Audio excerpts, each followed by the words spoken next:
مصدر من الأهلي يفجرها. حسين الشحات أصبح في طريقه للخليج من أجل الرحيل عن النادي الأهلي بعدما رفض مسؤول النادي الأهلي تلبية طلباته المالية.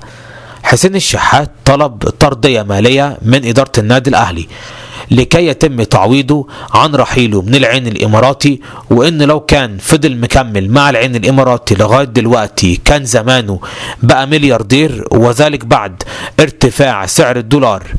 حسين الشحات موافق على تجديد عقده وكل حاجة، ولكنه طلب ترضية وتعويض، ترضية مالية عن رحيله من العين الإماراتي وتضحيته السابقة وانتقاله للأهلي، وإنه موافق على إنه ياخد أي راتب ولكن بشرط إنه يتم تقديره. بمعنى مثلا دلوقتي حسين الشحات بياخد مع الأهلي فقط في الموسم 6 مليون جنيه، اللاعب عاوز يحصل على الأقل على 20 مليون جنيه، خاصة وإن المبلغ ده يعتبر قليل لأن اللعيبة الأجانب زي مثلا برونو سافيو وعلي معلول، يعني واحد زي برونو سافيو ده بياخد له في السنة تقريبا 31 أو 32 مليون جنيه مصري، ومستبعد يبقى الشحات عنده حق لما يطلب على الأقل 20 مليون جنيه في الموسم. ولكن إدارة النادي الأهلي رفضت إنها تدفع المبلغ ده لحسين الشحات، لأن إدارة النادي الأهلي بتعامل اللعيبة المصرية غير اللعيبة الأجانب عشان بياخدوا بالدولار، عشان كده في فرق كبير ما بين راتب الأجنبي